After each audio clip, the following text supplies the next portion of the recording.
Welcome to Lawyers Who Learn, where we explore how attorneys' engagement and lifelong learning fuels their growth. Join us to uncover these journeys and gain insights for your legal career.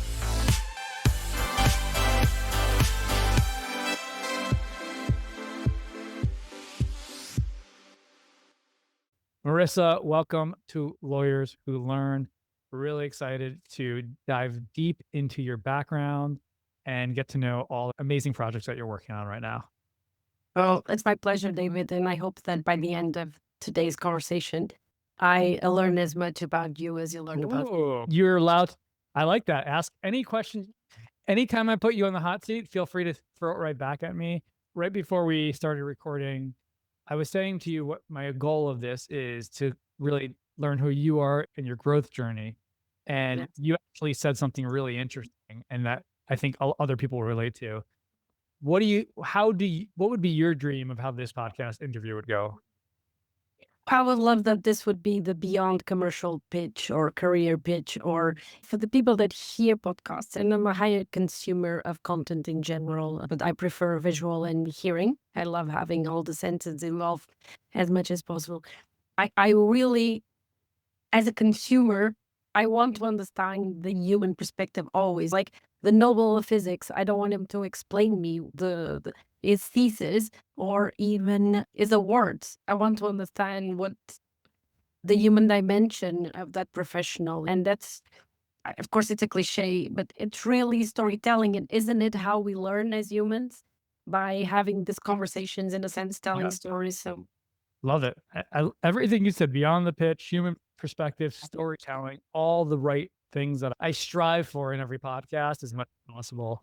Just to level set, some really interesting points about you is currently you're living in the Netherlands. You're licensed since 2004 in Portugal. And you said early on, and I read this, where you consider yourself an agent of humanity, where you realize the legal profession, you can, all your creativity, all your thirst for knowledge, it cannot be solved there. And I can relate to that entirely. And you have gone beyond that in things that you do. In two areas that I think we can start the storytelling and who you are is one is you founded an organization in 2019 called Humanity of Things Agency. And also currently you're on the board of something called We in Quantum Development. And I think one of the themes that again, from my reading and understanding of what I've seen about you, is you see there is a legal literacy initiative or gap that exists, both a gap in adapting technology for lawyers, but a gap in individuals understanding the law. Where do we want to start with all that I just said so we can... how do we unpack this, right? How do we unpack this? Like I created even on my LinkedIn, that is the platform that I really use. I have 2 pages. I have now the Marisa Monteiro Borsboom, the lawyer, and Marisa Monteiro Borsboom, everything else, right? And in the lawyer, I added much more than legal. It's a sentence that I have since the beginning of my career, almost, because I start adding up other things. Very early in the career, I did from a lot of volunteer to a lot of other certifications. And my path was so different in the sense of what I was seeing my colleagues doing, that this sentence was always in my mind, much more than legal. How do you explain that? Much more than legal. What do you want to do? Much more than legal. And it became a way to explain what I tried to do. At the other side, I could have been so many other things, but I think part of me, there's an innate talent for advocacy, also for litigation and arguing and mental fencing with arguments that I enjoy. And I think I miss a lot being more in court, to be honest, because that's criminal law, for example, was a big part of my passion. It's still, but I developed so many other areas that is actually one of the big privileges looking back. But for many years was a pain because I felt that I didn't fit in any place, but at the same time I fit everywhere. And now with quantum computing, and I always love physics, I actually think that this will start to finally serve me and serve others, because that is a high on-demand skill, this concept of quantum minds that I dare all of your listeners to Google and see what the quantum mind concept is. From what I understand, and again, a lot to unpack there too, but from what I understand, quantum physics is the concept that two things can happen at the same time, where it doesn't have to be binary. Is that? Yeah, and even a little bit deeper than that, the idea that something that you don't observe, technically speaking, to not exist or exist in different parallel forms. So it's very complicated in the physics, the real realm of physics. But at the same time, this idea of the quantum minds are minds that I would explain it like they don't have silos. They don't see limits and they see interconnections that for other kind of minds, they don't. This is also very normal for neurodiverse brains. But just to better understand, there used to be a show when I was growing up. It was called Quantum Leap. I don't know if you ever saw it. And the whole thing was similar to what you just said. There's parallel universes going on at the same time. They would go into a portal. They would end up same time, same world, but completely different universe. And so you're saying a quantum mind is my mind exists in many different parallels at the same time? It's there's literally a definition for quantum mind, and I'm not very good memorizing definitions. Talk to me like I'm in fifth grade. But the idea is more in a sense of a mind that is a 360. Imagine many lawyers, when you meet a lawyer, you ask, oh, you are specialized in, right? And there's always this, it would be then the generalist. But then the generalist that is not focused only in law, he will focus in psychology, anthropology, economics. So when he's looking to a problem, he does it from almost a 360 perspective of all his potential knowledge. What he knows, and then because normally these minds are seekers, Yes. they are always going beyond what is requested. And for example, a very practical example, imagine I'm in an event of law, but then I'm using information that I receive in an event of physics. Love it. So, Totally understand that. That makes sense. It's not similar in a way, but different is the book Mindset by Carol Dweck, the growth mindset versus the fixed mindset. And to some degree, when you're in that state of flow and you're learning something new, and it's why I love doing these podcasts and then reading books and doing things like that. When you say something, there's 6 things that I'm referring to in my head that relate to quantum, like I just did, like quantum development. So okay, I understand that. So just to this organization, what is the purpose of it? I understood in 2019, I understood that my legal path was going in what it was the legal innovation, technology. But then I understood that there was a side of more civil society within. You say civil society? Yeah, because I always understood myself as an individual, as a citizen. And I know that because I am fortunate enough to have enough education to understand what me as an individual mean towards the social contract we have, and that I am a citizen, right? I'm a person, but I'm a citizen. Okay. Right? I understood that dimension. But then in a point in time, I start asking myself the question that was, I was waking up every day, almost people talking about knowledge. And the question was, do we know what we need to know? If you need to have a basic knowledge toolkit, and I'm like, I don't know what we need to know. I don't think anybody is trying to really create a real knowledge toolkit, the basic that would allow you to be good critical thinkers. And like much before the world being in the stage that it is, but already bothered me the world we were creating, right? And the sources of knowledge and the reliable sources of knowledge. And because I am a thinker by nature, I go extremely deep in these thoughts, not because people are paying me to write papers or books or anything. So it's in my nature to pursue these thoughts over and over again. And then I was having a talk with a friend, and this is how ideas happen, is that we were talking about big data and Internet of Things. So we were already talking about the complexities coming ahead of us. And I said to him that I was shocked that the science and technology did not have any literacy in the realm of humanities. Yes. I'm a little lost. I will get you back. No, but I think I get where you're going so we were talking about well, this is for me and you. If anybody else can decipher, that's fantastic. But I think by the end of I get where you're going, other people will too.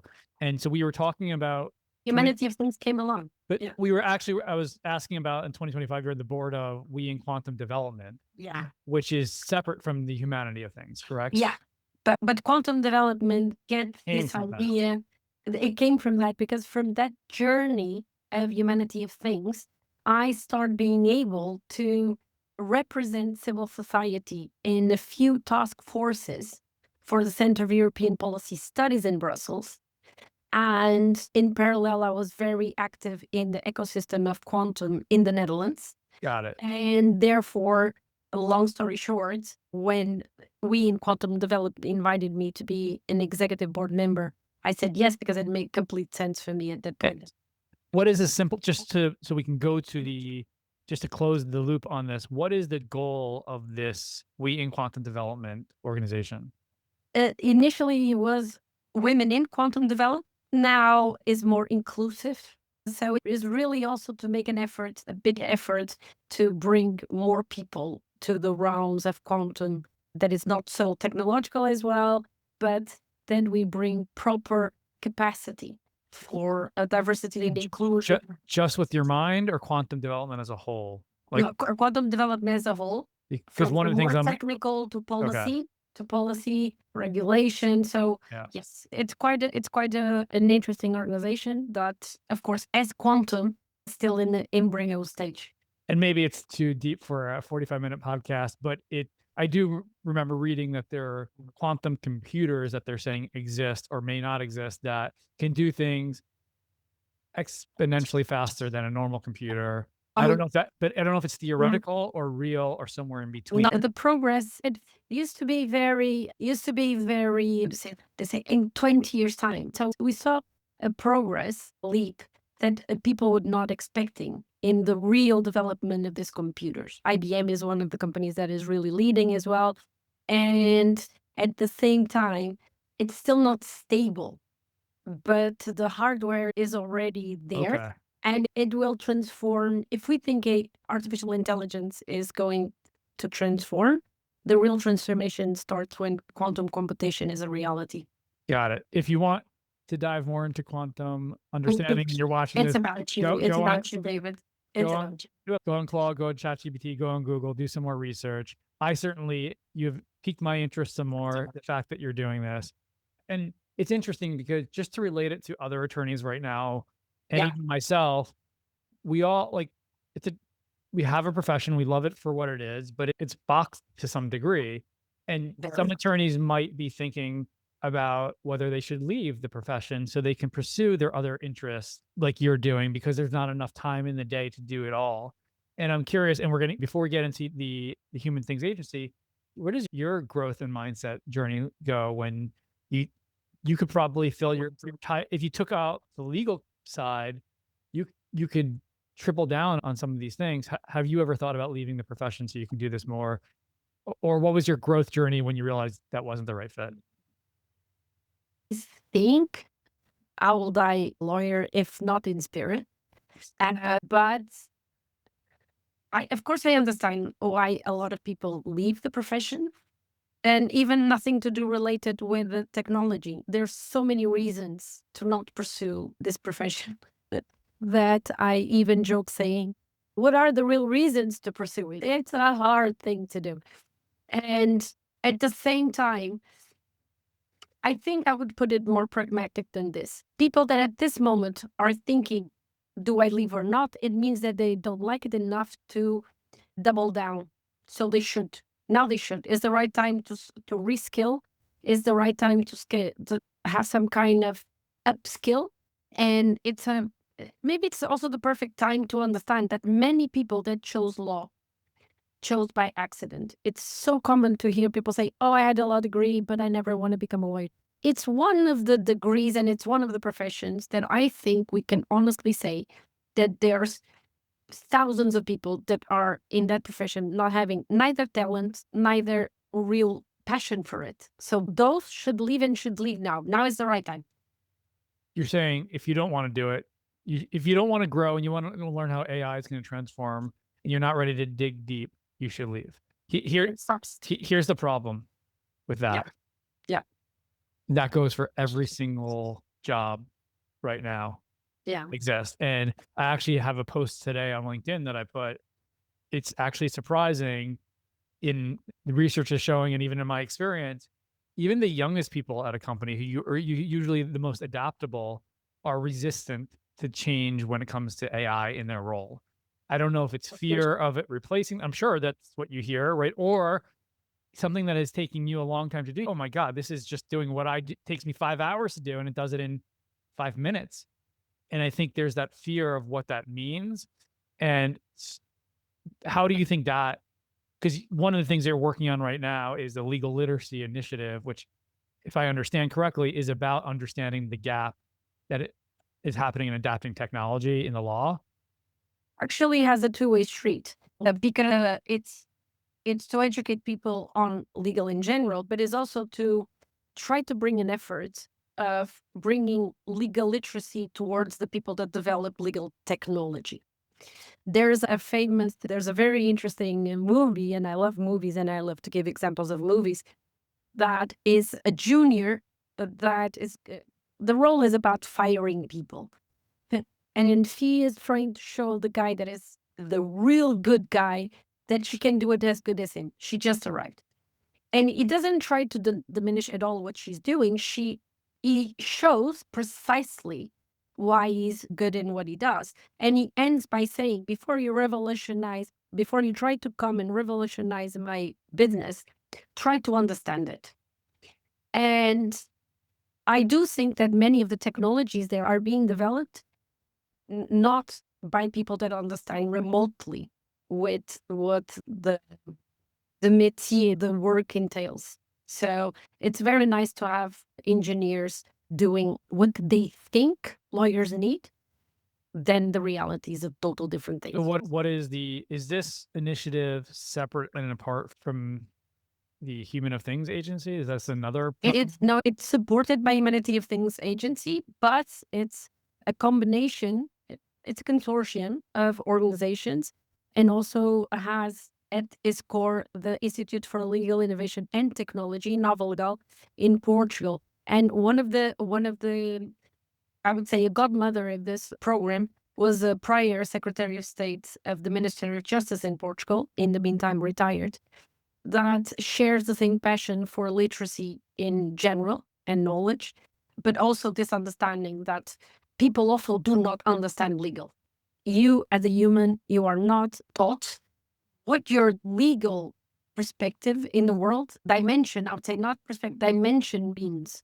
And our life from the moment we are born till the moment that we die, there is nothing that doesn't have a legal aspect of it. We just take it for granted, or we don't understand it. And this, for me, it's a problem. And will undermine also real active citizenship.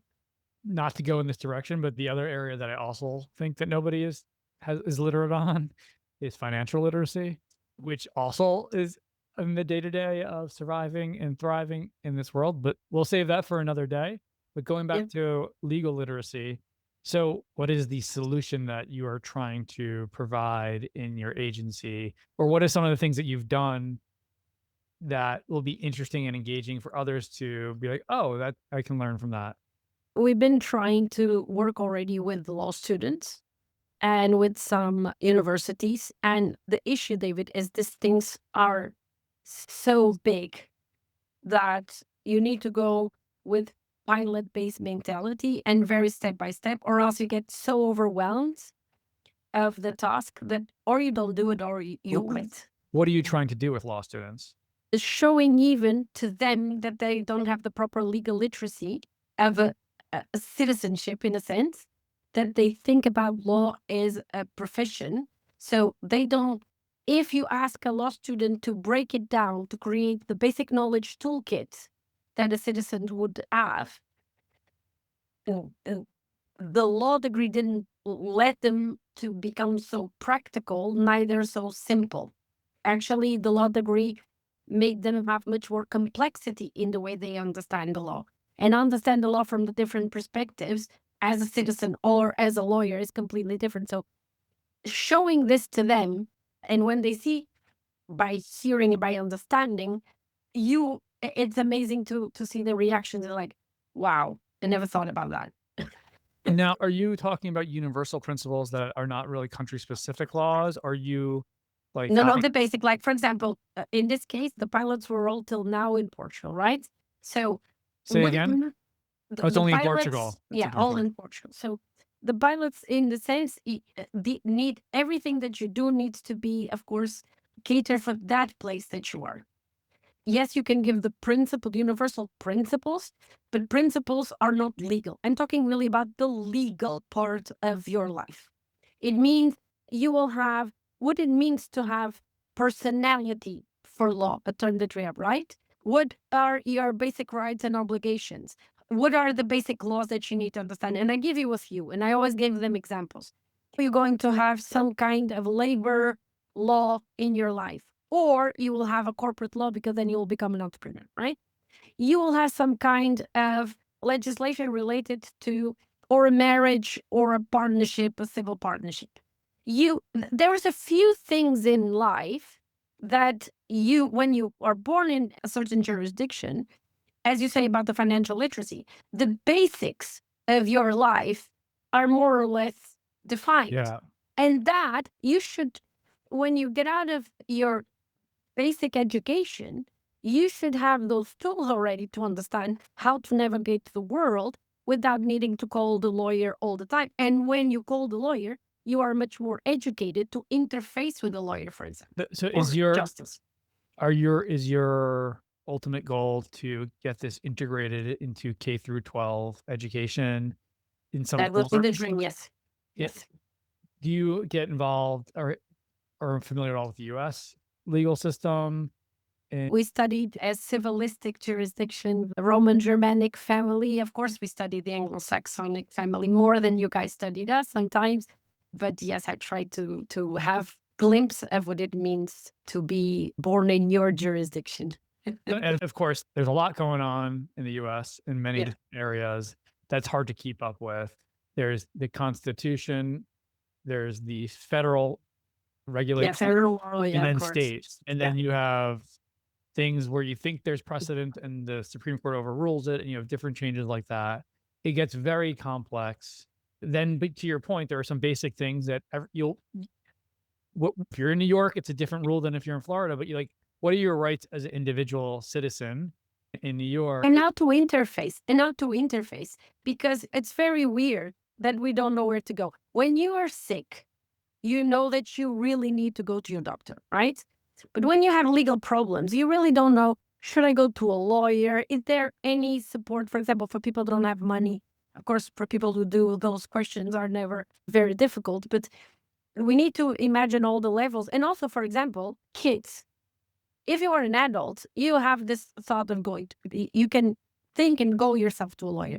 But imagine that you're a kid, or imagine that you're a senior citizen and with a lot of limitations. So there's so much that we take for granted, the ones that don't face any of these difficulties, that I think the system should not be designed for those. The system actually should be designed to be or inclusive by design, right?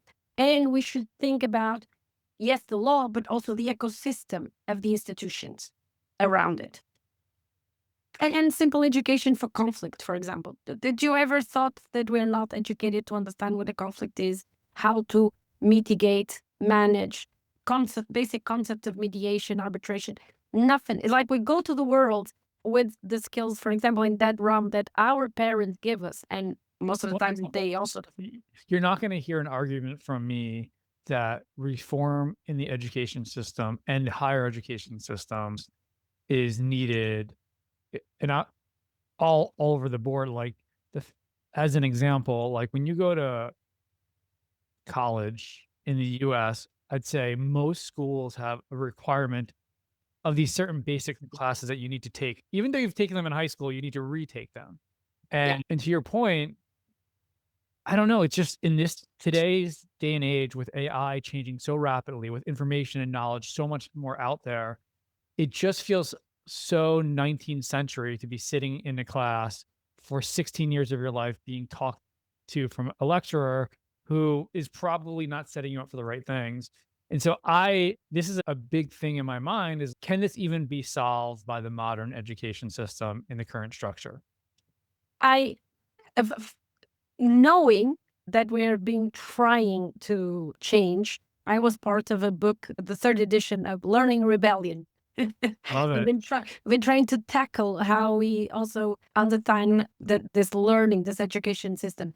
But I think I tried to be a little bit provocative in the sense that, and when I talk about human agents, when I talk about the agency concept, is we cannot afford any longer to wait just for the government or the schooling system. As civil society, we need to reinforce our infrastructures of the capacitation of the individuals around us. I'm a firm believer that we should also abandon this idea of this paternal state approach or this, the schooling system. Like, civil society needs to step up. I do think that exactly active citizenship would not have us acting like recipients of things. The engagement and it's almost like a renaissance. There's many countries that have, whether it's going into the army or some sort of national service that's not army focused. Do you think that would be like, imagine you graduate high school and there's a mandatory national service that was geared towards this, the humanistic element of being an actual citizen, where for 2 years, everybody had to serve for the greater good of everybody else instead of college or before college. And that was a shared experience that brought up society as a whole. If some form of that, is that what you're thinking? Or you're saying not even from government, or it has to come from the ground? I would say that everything that will have a government perspective will never be pure civil society, because it's already so difficult to keep the idea of independency. And at the same time, you should act as local as possible. This idea of reinforcing of smaller communities. And it sounds weird because everybody thinks, oh my God, but in this era of technology, I think you will, as things expand more, you will need to allocate. It's almost like cells. You need to have really strong capacity to have individuals being aligned. And at the same time, look, before we start saying what they should do, could we just create the pack? This basic knowledge, legal pack, because it's not created. It's not, you don't even understand. If you want a blueprint of the legal ecosystem, you don't have it. When you try to explain what the legal ecosystem is to a person and what are the stakeholders, what are the professions, you don't have it. It's so much easier to make tools that everybody's doing that do the real work. And I give you a movie for you to see about what I mean. The Professor and the Madman. The first person that tried, based in a true story, to create the first dictionary.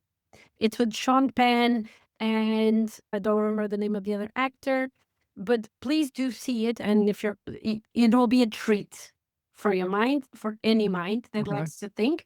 And actually, that movie, I need to admit that I was about to quit 3 or 4 years after I started all of this journey.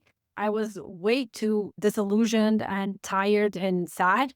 And I saw that movie in a moment that I thought, wow, it came when I needed. It told me exactly what I needed to hear and explained me how this gigantic task of creating the first dictionary occurred. And it will blow your mind. It's nothing what you expect. It's not project managers and all the systems.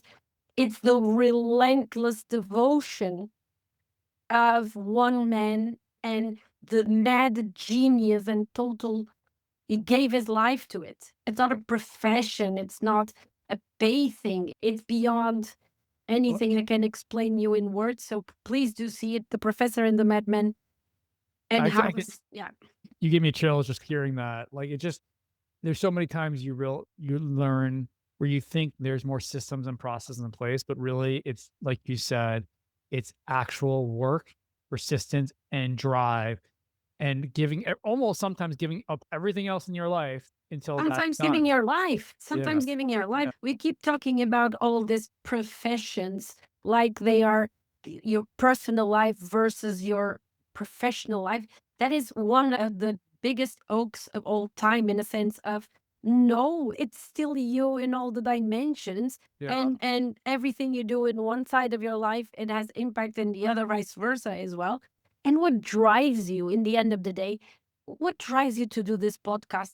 Is it really just the podcast? Is it really any financial, or in the end of the day, is the fact that you're such a curious mind that you find a channel to actually feed your inner need of more connection with others, of finding like-minded people.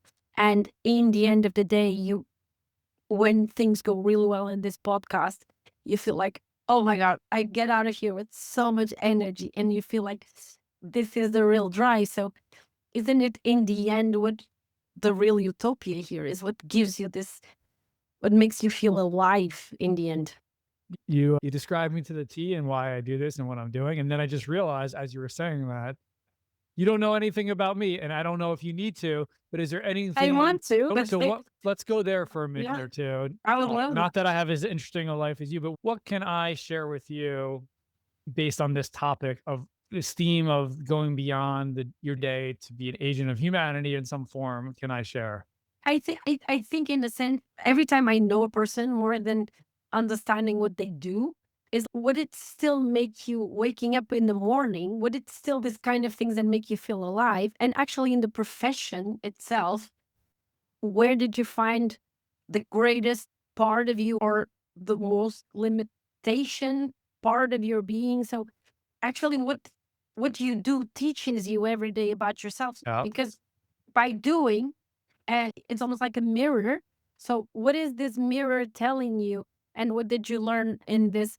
You are very young, of course, but in these years of experience that you have. And that's what I would love to really hear about it. I appreciate the young. My teenagers would disagree completely with you. But I will take it as long as I can get someone to tell me that.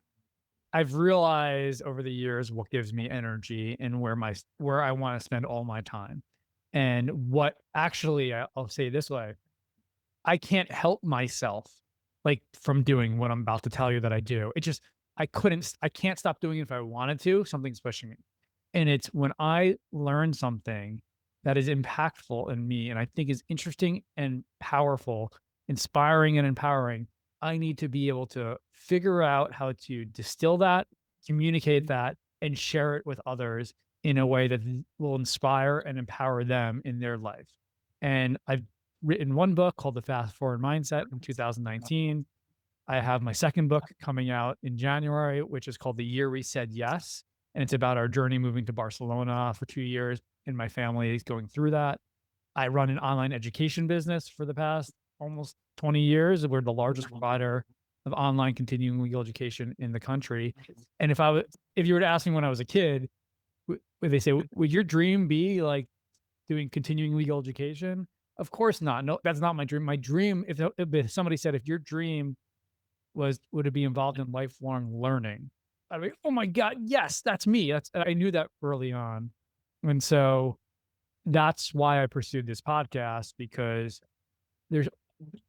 you learn the best from these unscripted conversations from really interesting people. And that's what really excites me. Over the past week or two, I've seen both my twins, who are seniors in high school, studying for tests, both with their phones in front of them, having conversations with ChatGPT about chemistry or about science, and going back and forth the same way we're doing it and say, okay, slow down. Yeah, tell me more about this. Tell me more about that. And that personalized learning is what excites me. What overwhelms me is I have a lot of complaints about the current system. I don't know how I can increase my impact to what I see is coming. My kids are both going to go to university. I tell them I think they should. I don't have a better plan, but I don't necessarily believe the value is there versus the cost anymore. It's the party, it's to meet friends, it's to get them go and get these amazing massage chairs, which every school tells me about. And yes, you go to class too. So that's a long answer to your question. I would say to your kids that what I never imagined that I now say to mine. Because I always loved university and studying, and I kept taking courses. I always say that I was like, another one. Yeah, it's my hobby. Some people go ski, I take courses, leave me alone. His massages my brain. It gives me such a good feeling when I'm learning things that I don't know. And I need to admit that professions that did not require people to go to an academic mode, a very theoretical mode, they have also such an interesting, it's so much more practical. It's almost like an engineer, like people building things. I went from this theoretical place that I love to the real need of the concrete things. And ironically, my husband is a construction director and he loves the UI, and he knows how to operate in the world of the physical world in such a good way. And at the same time, I love cooking. I love I always had that. And recently, talking with a friend of mine, she's a tax advisory consultant. We had an experience that we were helping a little market for a nonprofit, and we were selling things to people, little cakes, and we were talking about almost like a sin, the joy we had in that experience. Can you imagine the joy of being there, talking with the customers? And that was not for profit even. And I think moving forward, especially for these kids that were born so in this digital world, in this non-concrete reality, having the capacity of knowing how to do something, like I say, like my husband is capable of building, of literally building a desk, or from furniture to building a wall. But in the sense also having now a very director role that doesn't allow him to work so much with that practical side, but he does it as a hobby now. So I would start trying to really understand that kids should have that dimension of real things. Well, that was what I was trying to get at with a national service where it's a real impact in real experiences. And certainly they do that. And like I said, I don't have the full answers, but I know when I see them interacting with AI and ChatGPT in the way that they're doing, and I've done it myself, where I'm learning about politics, about government, about law, right? The answer could be in front of us, assuming the answers are right. All right, so I hope just in my answer that gave you a little bit of insight into who I am enough. It still leaves me curious, but I'm very minded that this is a podcast with time limitation. Give me one more question, what you would think about it. If I would, then it's very human dimension really now. What are you afraid about? What is now keeping you awake at night? On a personal level? All levels, yes. children. On a personal level, it's not reaching my full potential, which is the basic human sort of story, right? And it's knowing what you're capable of, but not necessarily knowing how to get there. And you said young, I'm 48. And to some degree, and I'm similar to you, I read books. When I'm reading something that's a book that even it's about philosophy and it's new, I get so much energy. And I'm constantly feeling like I'm just catching up, trying to figure out how to get there. And I realize at 48, I don't think I'll ever hit that moment where I'm like, oh, I have all the knowledge, I figured it out. But that would be what keeps me up at night, specifically for myself. For the world, I am not very optimistic right now, unfortunately, about you have to be somewhat, obviously, to get through and believe that so far, if you look at history, things seem to always work out in some form. But there's a lot of things that are going on in different areas and different parts of the world that seem pretty scary. So that is why I just keep focused on what impact I can have and trying to get there. So that's my answer to that. I hope that helps.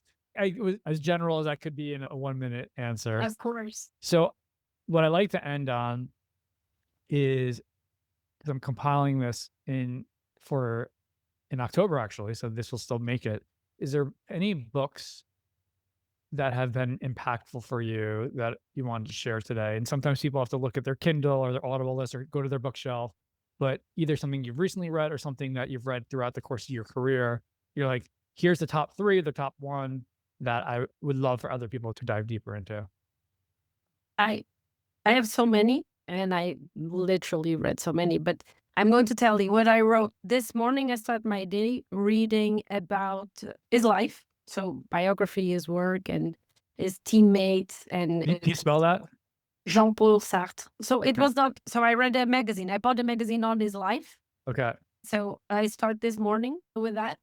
This week I already. I'm just gonna say it. Who is that? I don't know who that is. Jean-Paul Sartre is a big philosopher, a French big philosopher that with the Simone Beauvoir and others really fed a little bit the revolution also of how we see society. In France, 1969, there was all that amazing minds thinking how society could be reimagined, and he was one of the lead. Got it. Okay.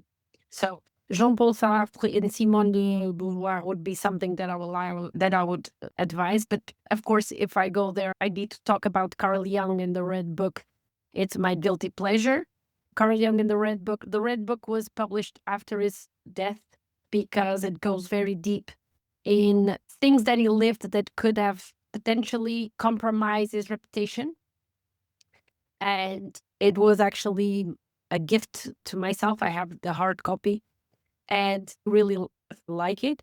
And 2 books. One is in Portuguese. You will not be able to read it. I hope that I have time in my life to do something internationally based in that book. That is The Law Today in Which Sense, in a very free translation of a great professor of constitutional law. And that was actually the book that I defended in my oral exam of philosophy of law. And in a way, it would be the role of the law in the future. So it's really deep thinking for law people. The book of Thomas More, Utopia, you need to read it. First, because he was a lawyer. Then, because he was a lawyer that became a saint. I say this very frequently. This week, I already mentioned him in events that I was. But I think I would really, there's a list of the most important 100 books to read. And I read many of those. And they are from different times of history and different topics. And that's a little bit what I advise, is that your literature habits are so diverse as your food habits should be. If you are reading only about leadership, if you are reading only about a certain topic, you are having a mono diet. And that is not good for your thoughts. So try to read as much as you can about everything. And at the same time, like me, because I need the visuals, I consume documentaries and movies and series in a Titanic version. So please also. Wow. Yes. That was definitely, none of those books have been recommended before, so I appreciate the rich differences there. Is just to end on this, is there any documentaries that really stand out to you off the top of your head? I know sometimes it's hard to remember the names. It's easy for the ones who have Netflix at this moment to search. I've been seeing a lot of documentaries on fraud. And also, yeah, I think I exhausted almost all the documentaries on Netflix. I'm always waiting for when are they going to add more. I loved the one about Sarah Knows, the case of that lady that managed to trick everybody to invest in this fake product. Yeah. That another one of a doctor that managed to actually kill people by faking his own research. That one is disturbing to a whole different level. and it's something, I don't remember the whole name, but it's something like Doctor. It's horrible, but really worth seeing. But like I say, any topic I think is extremely important. I also love history and archaeology. There's now very interesting archaeological documentaries that also forces us to understand that what we were taught is really not true, and technology is helping to correct the perception or the perspective that we had. Yeah, and all of that and beyond. Thank you for Do that. you have anyone that you want to give to me that I take it deeply so I can go and see it? One that I've watched, it's a series. Yeah. I've watched twice so far, and I'll probably watch again. It's World War II in color.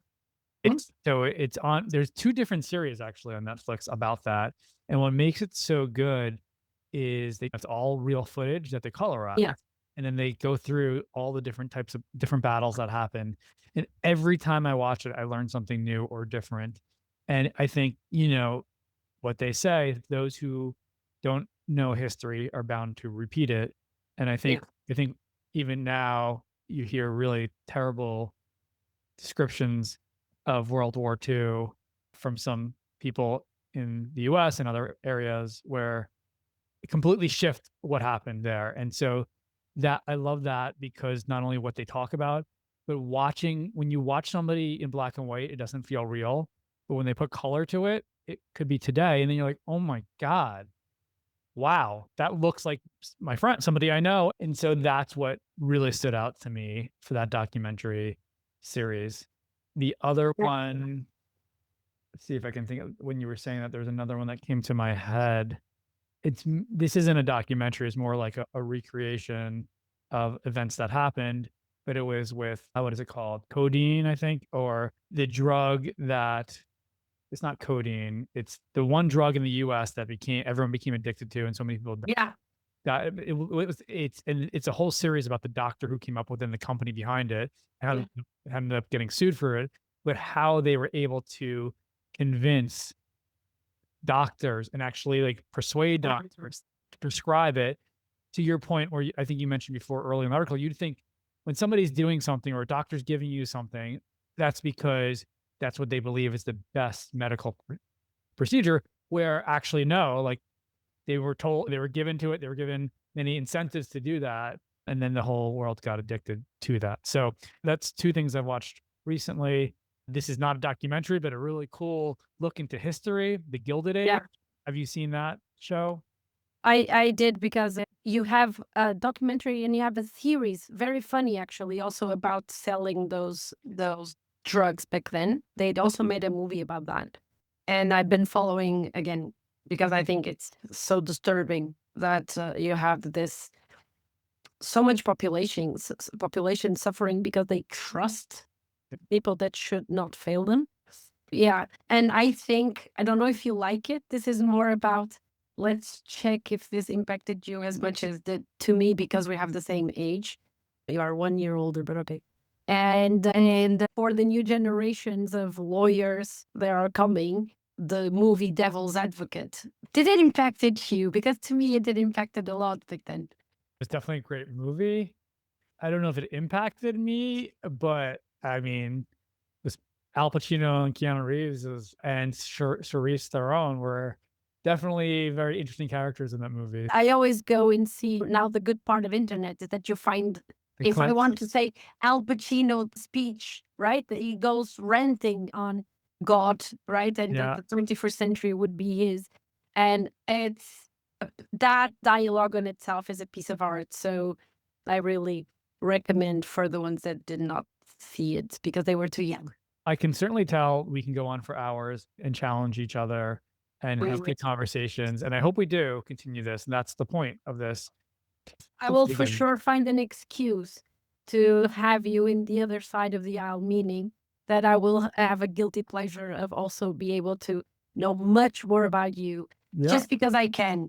And I think that's the message as well of the agency. We can do so much as individuals. So let's do it. Let's do things. And the key is, how do you get out of your bubble? And you get out of your bubble by looking at different perspectives, people that you probably disagree with in certain areas, but understanding their perspective and agreeing to disagree sometimes, or just realizing that you're not 100% right and they're not 100% right. And that's the key to success in life. With that, if you're an attorney who's interested in diving deeper into who you are and what you're trying to do, maybe you've gotten this far. If not, I don't care, because I really enjoy this and Me too. it will be on the internet for all time. So thank you, Marissa. Yes. I'm glad. Thank you, David. And we'll continue Bye-bye. this conversation. Bye-bye. Take care.